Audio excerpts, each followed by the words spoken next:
So, imagine this, a land filled with the rage of an ancient god, people abandoned and watched by an unknown being, traitors disguised as kings, eating through normal people's misery, calling them unnamed, sand ruling the lands of this world, making any unnamed that stepped in it have their last breath. The only hope of freedom being the god caged away from them, trying to escape. And the only way, a gauntlet. Hello guys and fanboys, welcome to the second episode of Underrated, the series where we go through each year of gaming and choose which game is the most underrated game of that year. And in this episode, we're taking a look at the year 2023. So as I described at the start, this game throws you into a world filled with sand and monsters. It gives you the feeling of being powerful, but just not enough to fight the deadly god waiting to kill you. The world building in this game is one of the best AA worlds you can experience. Not just because it's an all-round beach, but because of the mechanics they used in it. You have random encounters with enemies of some variety, you have side quests that give you insights of the world and some RPG mechanics here and there. Add a solid story plot and you got yourself Atlas Fallen. Developed by the German company Deck13, the team behind bangers such as Surge 1 and 2, and that's about it. Atlas Fallen was an ambitious jump into the AA open world games from this company that didn't pay off as well as they thought. The game was supposed to give old God of War vibes with the addition of a open world and co-op. The biggest selling point of this game. Deck13 wanted to give players a big world, a good story, and fun gameplay to experience with their friends. And for that, they needed a game-making engine strong enough for good quality co-op. And as the game was a AA title, the budget was limited. They wanted to reduce the licensing cost of an engine like Unreal or Unity, so they used Fledge, the engine that they built back in 2010. It helped them build Surge 1 and 2, and it worked. But the problem was, it was getting old for a game that started developing in 2019. It meant that if a bug was found in the game, they'd have to fix it all manually. But in contrast, Fledge gave them the option to have one of the best co-op systems ever. The engine wasn't optimized for new-gen consoles and upscaling, and it was mostly built to make Souls-like games that the company loved. But the company was willing to take all the risks just to give players a good experience, and that backfired. In result, the game had several graphical issues at launch. Although they fixed all of it, it still didn't get as much attention because the publishers were a bunch of dumbasses. Focus Entertainment was the company that took responsibility of publishing and marketing this game. Well, that's what they agreed to do but didn't quite do. You see, the reveal trailer of the game came out in August 23rd, 2022. Then it vanished for 6 months for another trailer, and then in the span of 5 months we got 3 more trailers leading to the game's launch. And when did it launch? Between Starfield and Baldur's Gate 3. The fucking game of the year. They missed a lot of opportunities to showcase the game. They didn't put out any demos or give any early copies or even promote on social media as much as they needed to. One of the biggest new ideas in gameplay was the momentum system, which basically means that the more you hit enemies and not get hit, you gain momentum, which makes your next attack stronger. But if you get hit when you have high momentum, you will take more damage as well. That is one of the coolest mechanics a game can have, and they couldn't even sell the game on that. The publishers did Deck13 dirty. Remember the fix I talked about?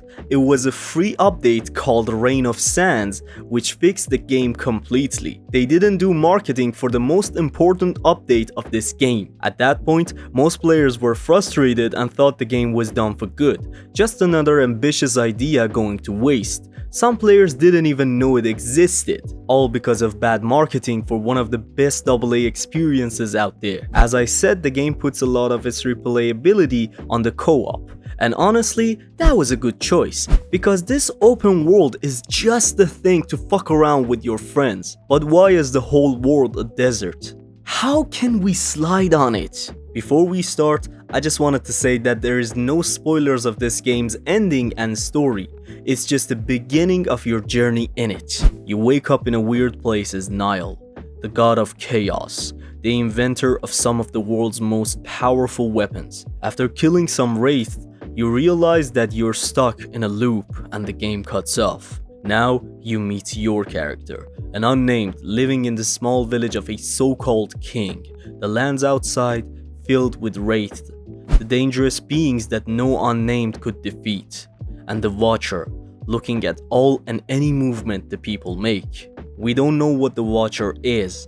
All we know is it sees everything. The wraith, bloodthirsty monsters that could kill anyone going near them, all being put there by Thelos, the god of sun, the ruler of this world who let anger destroy all the lands and bury them under the sand.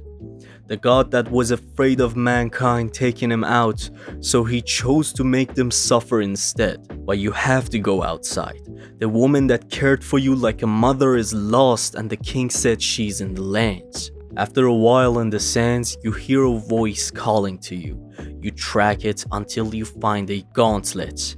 It chose you to be the gauntlet bearer, made by Nile himself, the god who once was so powerful, now trapped in a loop of pain. The gauntlet was made before him being prisoned, and it was both powerful and unstable. The power side being that it had the power to kill anything.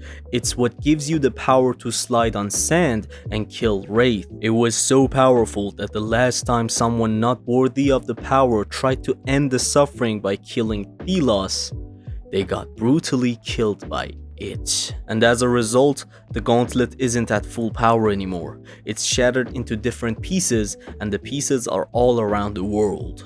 Throughout the game, as you unlock shards, you get access to new powers like the double and triple air dashes and other abilities you're seeing right now. They made unlocking these powers both fun and fucking boring. When you get them, it's satisfying, but I got tired after having to collect my 12th shard just to raise a fucking door.